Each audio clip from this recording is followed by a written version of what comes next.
శారద స్వరము శారద స్వరము ఆధ్యాత్మిక సందేశము శారద స్వరము శారద స్వరము ఆధ్యాత్మిక సందేశము.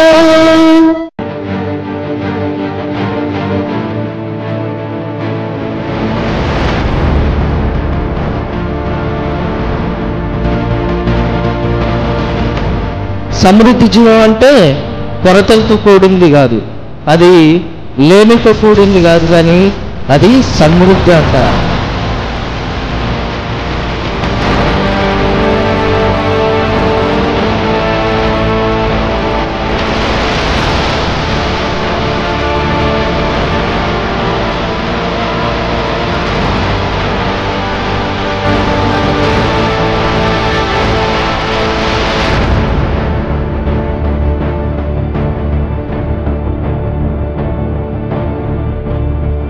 కానీ ఎప్పుడైతే నువ్వు ఈ సమృద్ధి జీవనంలోకి వస్తావో, సంఘమంతా కూడా సమృద్ధి జీవనంలోకి వస్తుందో, అప్పుడు సంఘంలో మహిమంత. హల్లెలూయా. అది కూడా ఎప్పుడు దాకా? తరతరాలు.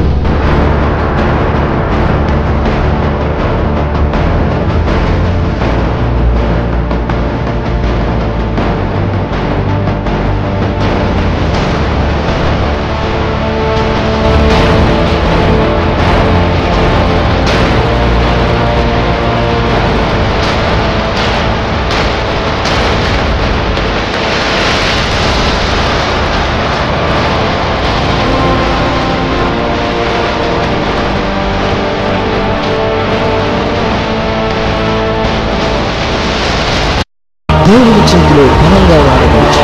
యెహోవా దైవజనుడు బ్రదర్ రాజ్ కుమార్ గారు శక్తివంతమైన వాక్యం పరిచయం చేసి రోగులందరి కొరకు ప్రత్యేక ప్రార్థన చేశారు.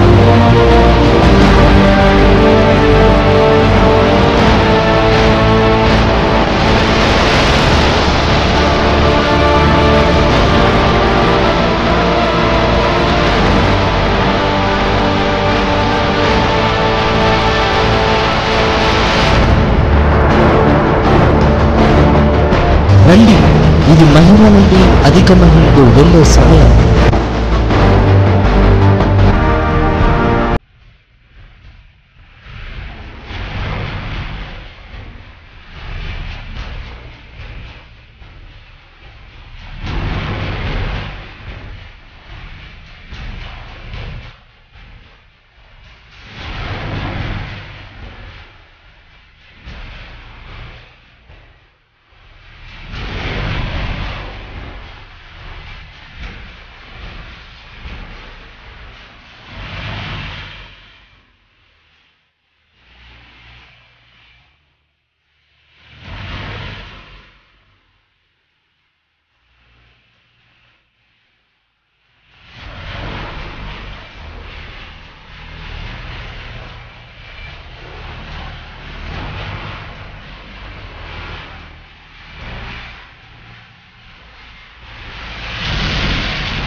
ఇక్కడ కూర్చున్న వాళ్ళు ఎవరెవరైతే ఏ అవసరతలతో అయితే వచ్చారో వారి అవసరతలను దేవుడు తీర్చబోతున్నాడు. ఒకసారి ఫిలిప్పీ పత్రిక 4:19 చదవండి. కాగా దేవుడు తన ఐశ్వర్యము చొప్పున క్రీస్తు యేసునందు మహిమలో మీ ప్రతి అవసరమును తీర్చును. ఇక్కడ ఏం రాయబడింది? దేవుడు తన ఐశ్వర్యము చొప్పున క్రీస్తు యేసునందు మహిమలో మన ప్రతి అవసరతను తీరుస్తాడంట. ఇక్కడ దేవుడు తన ఐశ్వర్యము చొప్పున అని చెప్పాడా, లేదా దేవుడు తనకు ఉన్నదాని ప్రకారంగా అని చెప్పాడా? ఐశ్వర్యము చొప్పున. అవునా? అంటే ఇప్పుడు దేవుడు ధనవంతుడా పేదవాడా? పేదవాడా? ధనవంతుడు. అవునా? దేవుడు ధనవంతుడు. చాలామందికి బిల్ గేట్స్ తెలుసు, అంబానీ తెలుసు. అవునా? కానీ నాకైతే నా నజరేయుడైన యేసే తెలుసు. హల్లెలూయా! ఈయన ధనవంతుల కంటే ధనవంతుడు, బిల్ గేట్స్ కంటే గొప్పవాడు, అంబానీ కంటే బహుధనవంతుడంట. అవునా? మరి అంత పెద్ద ధనవంతుడిని మన పక్కనే ఉంచుకొని మరి మనం ఇంకా ఎందుకని సమృద్ధి జీవాన్ని చూడలేకపోతున్నాం? ఎందుకు? ఇందా చెప్పాం కదా, అపవాది మన దగ్గర నుండి దొంగిలిస్తున్నాడు వాక్యాన్ని. అవునా? కాబట్టి దేవుడు ధనవంతుడు. అవునా? ధనవంతుడైన దేవుణ్ణి మనం పక్కనే పెట్టుకుని మనం దరిద్రులుగా ఉండాలా? కాదు కదా. ధనవంతుడైన దేవుణ్ణి పక్కన పెట్టుకుని మనం పేదగా ఉండడం దేవునికి ఇష్టం లేదు. కాబట్టి దేవుడు మనకి సమృద్ధి జీవాన్ని ఇస్తున్నాడు. హల్లెలూయా! ఏమని ఉంది ఇక్కడ? దేవుడు తన ఐశ్వర్యం చొప్పున క్రీస్తు యేసునందు మహిమలో మన ప్రతి అవసరతను తీర్చబోతున్నాడు. ఆమేన్. అది కూడా ఎలా అంట తీర్చేది? ఎఫెసీ పత్రిక 3:20 నుండి 21 దాకా. మనలో కార్యసాధకమైన తన శక్తి చొప్పున మనము అడుగు వాటన్నిటికంటేను ఊహించు వాటన్నిటికంటేను అత్యధికముగా చేయ శక్తి గల దేవునికి క్రీస్తు యేసు మూలముగా సంఘములో తరతరములు సదాకాలము మహిమ కలుగును గాక. ఇక్కడ దేవుడు చెప్తున్న మనలో కార్యసాధకమైన ఆయన శక్తి చొప్పున మనము అడుగు వాటికంటే ఊహించు వాటికంటే అత్యధికంగా చేయు శక్తి గల దేవునికి క్రీస్తు యేసు మూలంగా ఏంటంటే సంఘాల్లో మహిమ. అందరూ అనండి మహిమ నుండి. మనలో కార్యసాధకమైన శక్తి చొప్పున మనం ఏమేమైతే అడుగుతామో, మనం ఏమేమైతే దేవుని నుండి ఊహిస్తామో వాటి కంటే ఎలా చేస్తాడంటే దేవుడు అధికంగానా? కాదు, అత్యధికముగా అంట. హల్లెలూయా! మనం అడుగు వాటికంటే ఊహించు వాటికంటే అత్యధికముగా చేయడం వల్ల క్రీస్తు యేసు మూలంగా ఏం కలుగుతుందంటే ఇక్కడ సంఘాల్లో మహిమంట. అవునా? ఈరోజు దేవుడు మనల్ని ఇంకొక లెవెల్లోకి తీసుకువెళ్ళబోతున్నాడు. దేవుడు మనల్ని మహిమ నుండి అధిక మహిమకి ఇక నుండి తీసుకువెళ్ళబోతున్నాడు. మత్తయి సువార్తలో దేవుడు చెప్తాడు ఒకసారి, మత్తయి 10:26లో, మరుగైనదేదియు బయలుపరచబడకపోదు, రహస్యమైనదేదియు తెలియబడకపోదు. మరుగై ఉన్నదేదియు బయలుపరచబడకపోదు, రహస్యమై ఉన్నదేదియు తెలియబడకపోదు. ఈ అంతకాలంలో దేవుడు మనకి అనేకమైన గొప్ప కార్యాలని తెలియబరుస్తున్నాడు. హల్లెలూయా! వాక్యంలో మరుగై ఉన్న సంగతులు, వాక్యంలో రహస్యమై ఉన్న సంగతుల్ని పరిశుద్ధాత్మ దేవుడు వెలికి తీయబోతున్నాడు. హల్లెలూయా! అందుకే ఈ అభిషేకం మనము అడుగు వాటికంటే ఊహించు వాటికంటే అత్యధికంగా చేయడం వల్ల ఏమవుతుందంట? సంఘాల్లో మహిమంట. అవునా? సంఘం అంతా కొరతల్లో ఇంకా లేమిలో ఉన్నప్పుడు సంఘంలో మహిమ ఉంటుందా? మహిమ ఉండదు. సంఘం అంతా దరిద్రంలో ఉందనుకోండి, సంఘంలో మహిమ ఉంటుందా? మహిమ ఉండదు. కానీ ఎప్పుడైతే నువ్వు ఈ సమృద్ధి జీవంలోకి వస్తావో, సంఘం అంతా కూడా సమృద్ధి జీవంలోకి వస్తుందో అప్పుడు సంఘాల్లో మహిమంట. హల్లెలూయా! అది కూడా ఎప్పుడు దాకా? తరతరాలు. అవునా? ఇంకా దేవుడు రాకడ పర్యంతము, క్రీస్తు యేసు రాకడ పర్యంతము ఈ సంఘాల్లో మహిమ ఉంటుందంట. అవునా? ఇప్పుడు ఒక చిన్న మాట చెప్తాను. మనం ఇప్పుడు ఎక్కడున్నాం? షారోన్లో ఉన్నాం. అవునా? షారోన్లో ఉన్నాం. అయితే షారోన్ అంటే ఏంటి అసలు? ఒకసారి యెషయా గ్రంథం 65:10 చదవండి. నన్ను గూర్చి విచారణ చేసిన నా ప్రజల నిమిత్తము షారోను గొర్రెల మేత భూమి యగును. ఇక్కడ దేవుడు చెప్తా ఉన్నాడు, ఎవరైతే నన్ను గూర్చి విచారణ చేస్తారో వారికి షారోన్ ఏమవుతుందంట? గొర్రెల మేత భూమి అంట. అవునా? ఇప్పుడు షారోన్ అంటే అర్థమైందా? షారోన్ అంటే ఏంటి? మేత భూమి. అందరూ అనండి, మేత భూమి అనండి. ఇక్కడికి గొర్రెలు ఆహారం కొరకు వస్తాయి. ఎవరైతే తమ ఆహారం కొరకు వెతుకుతున్నారో ఇక్కడ ఏముందంట? గొర్రెలకు కావలసిన ఆహారం ఉంది. అవునా? ఎవరెవరైతే ఏ ఆహారం కొరకు అయితే వచ్చారో ఆ ఆహారం ఇక్కడ తీర్చబడుతుంది. ఎవరెవరైతే కుటుంబ సమస్యలతో వచ్చారో వారి కుటుంబ సమస్యలు ఇక్కడ తీర్చబడబోతున్నాయి. హల్లెలూయా. ఎవరైతే తమ యొక్క వ్యాపారంలో అభివృద్ధి కొరకు వచ్చారో లేదా తమ జాబులో అభివృద్ధి కొరకు వచ్చారో వారి యొక్క వ్యాపారంలో జాబులో అభివృద్ధి చూడబోతున్నారు. హల్లెలూయా. ఎవరైతే రోగాలతో వచ్చారో వారి యొక్క రోగాలకి ఈ షారోన్లో స్వస్థతని దేవుడు ఇవ్వబోతున్నాడు. హల్లెలూయా. ఈ షారోను మేతభూమి అంట. అవునా? ఇప్పుడు అర్థమైందా సమృద్ధి జీవం అంటే? సమృద్ధి జీవం అంటే కొరతలు లేమి లేకుండా సమృద్ధి జీవంలోకి రావడం అంట. అవునా? సరే, ఇప్పుడు దాకా విశ్వాసుల గురించి చెప్పుకున్నాం. విశ్వాసులందరూ సమృద్ధి జీవంలో ఉండాలని చెప్పుకున్నాం. అవునా? కానీ ఇప్పుడు సేవకుడు గురించి చెప్పుకుందాం. ఇప్పుడు సేవకుడు కూడా సమృద్ధి జీవంలో ఉండాలా లేదా? అసలు విశ్వాసులు సమృద్ధిలో ఉండాలంటే సేవకుడు సమృద్ధిలో ఉండాలి. అవునా? చాలామంది సేవకుడు అంటే దరిద్రంలోనే ఉండాలేమో లేదా కొరతలతో ఆ యొక్క పేదగా ఉండి సేవ చేయాలేమో లేదా సేవ అంటే ఎప్పుడు దరిద్రంగానే ఉండి సేవ చేయాలేమో కొంతమంది కొన్ని అపోహలతో ఉంటారు. యేసుక్రీస్తు శిష్యులు కూడా దరిద్రంలో ఉండి సేవ చేశారేమో అని అనుకుంటారు. యేసుక్రీస్తు శిష్యులు పేదవారా? చాలామంది సేవకులు యేసుక్రీస్తు శిష్యులు కూడా పేదవారే కాబట్టి మేము కూడా పేదగా ఉండి సేవ చేయాలేమో అనుకుంటారు. అవునా? ఇంకొక వచనం వారికి అనుకూలంగా ఉండేది ఏంటంటే, వెండి బంగారాలు నా యొద్ద లేవు కానీ నాకు కలిగినదే నీకు ఇచ్చుచున్నాను. ఈ వచనం ఎవరంటారు? పేతురు గారు. అవునా? పేతురు గారు పేదవాడా? పేతురు ఎవరితో అంటారు? కుంటివాడితో. అవునా? కుంటివాడితో వెండి బంగారాలు నా యొద్ద లేవు బాబు, నాకు కలిగినది యేసునామం అని చెప్తాడు.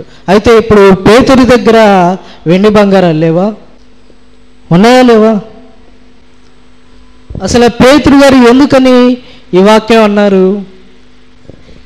వాక్యాన్ని ఎప్పుడు కూడా డైరెక్ట్గా కోడ్ చేయకూడదు. వాక్యాన్ని ఎప్పుడు డైరెక్ట్గా కోడ్ చేయకూడదు. వాక్యం అర్థం కావాలంటే పరిశుద్ధాత్మ సహాయం కావాలి. అవునా? నేను చాలాసార్లు చెప్తా ఉంటాను. సరే, పేతురు గారు వెండి బంగారాలు నా యొద్ద లేవు, నాకు కలిగినది నీకు ఇచ్చుచున్నాను అన్నారు. మరి ఆ మాటలు పేతురు గారి ఉద్దేశం వేరు. పేతురు గారి ఉద్దేశం ఏంటంటే అక్కడ ఉండేవారు కుంటివాడు. అవునా? ఆ కుంటివాడికి ఏం కావాలి? వెండి ఇస్తే వాడు నడుస్తాడా? నడువుడు. బంగారం ఇస్తే నడువుడు. కానీ దేంట్లో నడుస్తాడు? యేసునామంలో. హల్లెలూయా. పేతురు గారి ఉద్దేశం అది. నా దగ్గర వెండి లేదంటే నిజంగా లేదని కాదు, నా దగ్గర వెండి లేదంటే వెండి కంటే ప్రశస్తమైనది, బంగారం కంటే ప్రశస్తమైనది నజరేయుడైన యేసునామము. హల్లెలూయా. ఆ మాట చెప్పంగానే ఆ కుంటివాడు లేచాడు లేదా? లేచి గెంతులేసాడంట. అవునా? ఇప్పుడు చెప్పండి, పేతురు గారి ఉద్దేశం వెండి కంటే బంగారం కంటే ప్రశస్తమైనది యేసునామం. అందుకే ఆయన ఆ రెండు నా దగ్గర లేవు కానీ యేసునామం నీకు అవసరం కనుక అదే ఇస్తున్నానని చెప్పాడు. అవునా? ఇప్పుడు అర్థమైందా? చాలామంది సేవకులు ఈ వచనాన్ని పట్టుకుంటారు. సరే, మరి సేవకుడి దగ్గర వెండి ఉండొచ్చా బంగారం ఉండొచ్చా చూద్దాం. ఒకసారి మత్తయి సువార్త 10:9 చదవండి. ఎందుకు చెప్తున్నానంటే సేవకుడు సమృద్ధిగా ఉండాలా లేదా అని చెప్తున్నా. మత్తయి సువార్త 10:9 చదవండి. మీ సంచులలో బంగారమునైనను వెండినైనను రాగినైనను ప్రయాణము కొరకు జాలెనైనను 2 అంగీలనైనను చెప్పులనైనను చేతి కర్రనైనను సిద్ధపరచు కొనకుడి. యేసుక్రీస్తు ఏమని చెప్తున్నాడంటే తన సేవకులకి మీరు ప్రయాణం కొరకు వెండినైనను బంగారంనైనను రాగినైనను ఏం తీసుకెళ్ళద్దు అని చెప్పాడు. అవునా? స్వయంగా యేసుక్రీస్తు ఏం చెప్పాడు? మీకు ఏమీ అవసరం లేదన్నాడు. అవునా? సేవకులకి ఏమీ అవసరం లేదన్నాడు. అవునా? అర్థమవుతుందా? వేరు వేరు డైమెన్షన్లోకి వెళ్తున్నావా? వెండి ఏమే వద్దు, వెండి వద్దు, బంగారం వద్దు, రాగొద్దు, ఇంకా ఏం వద్దు అన్నాడు సేవకుడికి. సరే, మీకు ప్రశ్న. యేసుక్రీస్తు వారే చెప్పాడు కదా వారితో స్వయంగా వారికి ఏం వద్దని. అవునా? సేవకుడికి ఏం వద్దని యేసుక్రీస్తు వారే చెప్పాడు. మీలో ఎంతమంది ఏకీభవిస్తారు? సేవకుడికి వెండి బంగారం రాగి అవసరం లేదని చేతులు ఎత్తండి. ఎంతమంది ఏకీభవిస్తారు? సేవకుడికి ఏం అవసరం లేదని. ఏంటండి అర్థమైందా నేను చెప్పింది? యేసుక్రీస్తు ఏం చెప్పాడు? మీ సంచుల్లో బంగారం వెండి రాగి ఏమీ అవసరం లేదన్నాడు. అవునా? ఇప్పుడు యేసుక్రీస్తు చెప్పాడా లేదా? మీకు అర్థమైందా? కాబట్టి సేవకులు ఉంచుకోవచ్చా ఉంచుకోకూడదు? మరి ఎవరైతే ఈ వచనంతో ఏకీభవిస్తారో అనేవాళ్ళు చేతులు ఎత్తండి. స్వార్థం.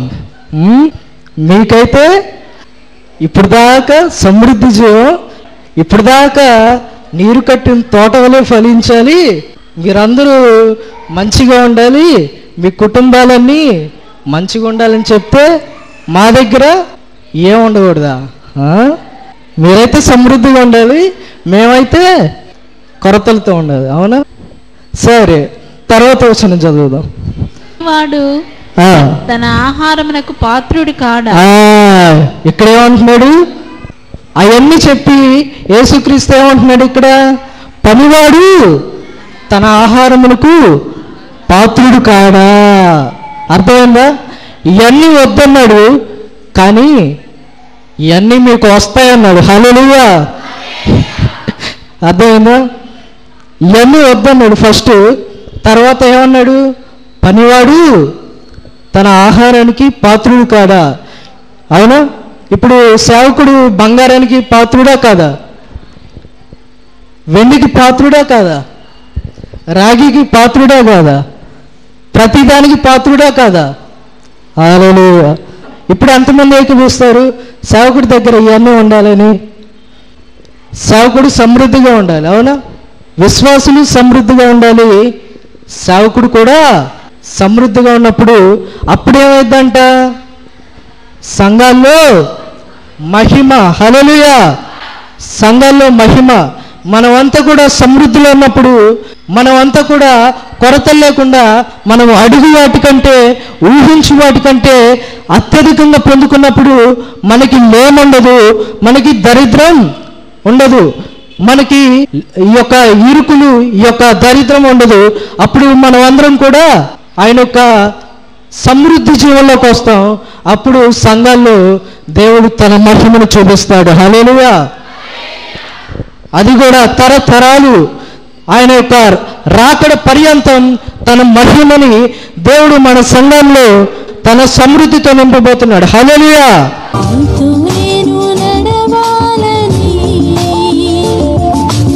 నీతో కలిసి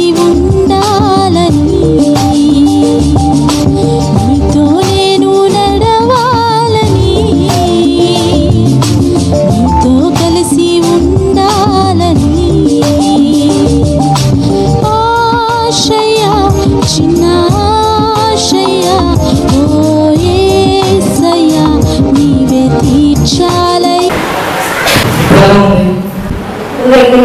ఆయాసం పెట్టింది, బయటపోయింది, బాగా స్వస్థం వస్తుంది. దేవుడు ఇంకా మిమ్మల్ని పూర్తి ఆరోగ్యంతో నింపును కదా. చాలయ్యా ఆశయా చిన్నాశయా ఓ యేసయ్యా నీవే తీర్చాలయ్యా నీతో నేను నడవాలని నీతో కలిసి ఉండాలని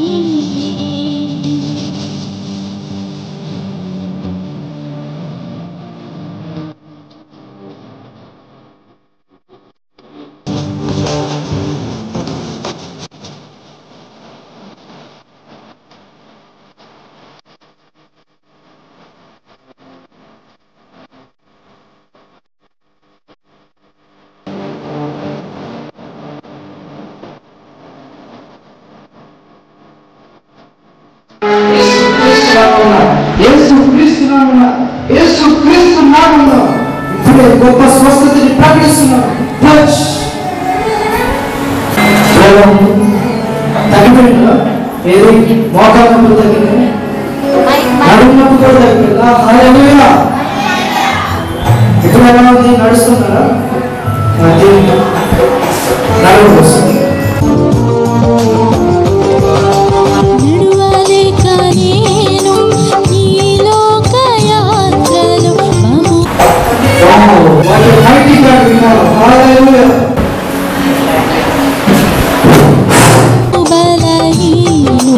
బలహీనుడనైతినయా నడువలేక నేను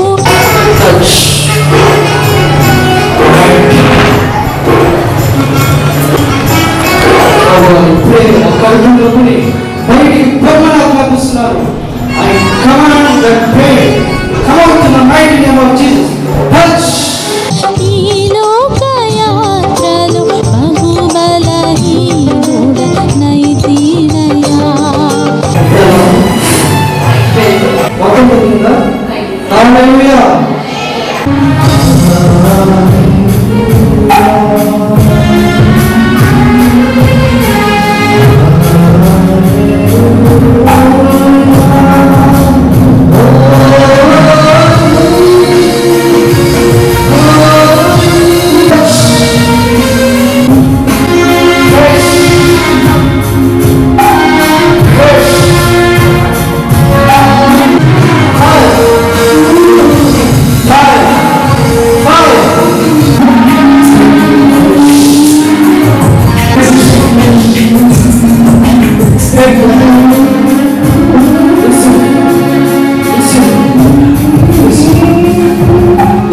ప్రభునందు ప్రియ దేవుని బిడ్డలారా, ప్రభు అయిన యేసుక్రీస్తు వారి నామంలో మీ అందరికీ వందనాలు తెలియజేస్తూ ఉన్నాం.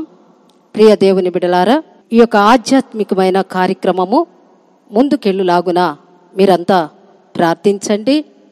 అలాగునే ఈ కార్యక్రమము ముందుకు వెళ్ళటానికి నశించు ఆత్మల భారము కలిగిన వారు ఒక్క టీవీ కార్యక్రమం కొరకు మీరు స్పాన్సర్ చేసినట్లయితే ఈ పరిచర్య ఇంకా ముందుకు వెళ్తూ ఉంది. అందును బట్టి మీరు భారము కలిగి ఈ యొక్క పరిచర్యలో భాగస్థులుగా ఉండి ఒక్క కార్యక్రమమును స్పాన్సర్ చేసినట్లయితే మీ కుటుంబాలు దీవించబడతాయి. ఈ కుటుంబము ఈ కార్యక్రమము నిమిత్తము ఇచ్చి ఉన్నారు. ఈ కుటుంబమును ప్రభు బహుగా దీవించి ఆశీర్వదించునుగాక. ఈ కుటుంబము కొరకు మనము ప్రార్థన చేద్దాం. కృపా కనికరములు కలిగిన మా గొప్ప తండ్రి, సర్వశక్తివంతుడా మీకు స్తోత్రాలయ్యా. అయా, నశించు ఆత్మల భారము కలిగిన వారు అతి తక్కువ మంది ఉన్నారు. భారము కలిగి ఇదిగో ఈ బిడ్డల కుటుంబము నాయనా ఈ కార్యక్రమానికి స్పాన్సర్ చేసి ఉండగా ఈ కుటుంబమును నూరంతలుగా దీవించి ఆశీర్వదించమని యేసు నామమున అడుగుచున్నాము తండ్రి. Amen, amen. ప్రియ దేవుని బిడ్డలారా, ఈ కార్యక్రమము నిమిత్తము స్పాన్సర్ చేయాలి అనుకున్న వారు ఇదిగో టీవీలో స్క్రీన్ మీద నెంబర్ కనపడుతూ ఉన్నది. ఈ నెంబర్కి మీరు ఫోన్ చేయండి. ఒక్క కార్యక్రమమునకు మీరు ఇచ్చినప్పుడు కొన్ని ఆత్మలు దేవుని చెంతకు నడిపించబడతాయి. కాబట్టి ప్రతి వారు కూడా ప్రభు ప్రేరేపించిన కొలది దేవుని పరిచర్య కొరకు నిలబడే బిడ్డలంగా ఉండాలని ప్రభు పేరట మీ అందరికీ తెలియచేస్తూ ఉన్నాం. మీ అందరికీ వందనాలు. ప్రార్థన చేసుకుందాం. కృపా కనికరములు కలిగిన మా గొప్ప తండ్రి, సర్వశక్తివంతుడా, మీకు స్తోత్రాలు చెల్లిస్తూ ఉన్నాం నాయన. అయ్యా, ఉన్నత కార్యములు చేయవాడా, మీకే స్తోత్రాలయ్యా. గొప్ప దేవుడా, మీకు స్తోత్రాలు నాయన. ఇప్పటి వరకు విన్న వర్తమానము ప్రతి హృదయములో నూరంతలుగా ముద్రించండి నాయన. వాక్యానుసారంగా జీవించే ధన్యత ప్రతి బిడ్డకు దయచేయండి. వాక్యము వినుట వలన విశ్వాసము కలుగుతుంది. కాబట్టి ఎంతమంది బిడ్డలైతే ఈ టీవీ ముందు కూర్చుని మీ యొక్క వర్తమానమును వింటూ ఉన్నారో, ప్రతి బిడ్డ హృదయమును మీరు కదిలించి నాయన మీ తట్టు తిప్పుకుని మీకు సాక్షులుగా నిలబెట్టుకోమని, ఈ వాక్యము చేత ప్రతి కుటుంబమును బలపరచమని, అలాగునే ఈ వాక్యము వింటూ ఉన్న బిడ్డలు ఏ ఏ అవసరతలతో అయితే ఇక్కడ కూర్చుని ఉన్నారో ప్రతి బిడ్డ అవసరత తీర్చండి. అలాగునే చేతబడి చిల్లంగి శక్తులు, దెయ్యముల చేత పీడింపబడుతున్న వారికి, తాగుడనే కట్లతో, వ్యభిచారపు కట్లతో, ఆచారపు కట్లతో ఉన్న వారికి ఇప్పుడే విడుదల కలుగునుగాక. ఆమేన్. ఇదిగో ఈ వాక్యం వింటున్న ప్రతి బిడ్డ పట్ల కూడా మీ ఆశీర్వాద దీవెనలు మెండుగా కుమ్మరింప చేయమని యేసు నామమున అడుగుచున్నాము తండ్రి. ఆమేన్. నీతో నేను నడవాలని, నీతో కలిసి ఉండాలని, నీతో నేను నడవాలని, నీతో కలిసి ఉండాలని ఆశయ, చిన్న ఆశయ, ఓ యేసయ్యా నీవే తీర్చాలయ్యా. ఆశయ, చిన్న ఆశయ, ఓ యేసయ్యా నీవే తీర్చాలయ్యా. నీతో నేను నడవాలని, నీతో కలిసి ఉండాలని నడవలేక నేను ఈ లోక యాత్రలో బహుబలహీనుడనైతినయా. నడవలేక నేను ఈ లోక యాత్రలో బహుబలహీనుడనైతినయా. నా చేయి పట్టి నీతో నన్ను నడిపించుమయ్యా నా యేసయ్యా. నా చేయి పట్టి నీతో నన్ను నడిపించుమయ్యా నా యేసయ్యా. నీతో నడవాలని, నీతో ఉండాలని చిన్న ఆశయ, ఓ యేసయ్యా. ఆశయ, చిన్న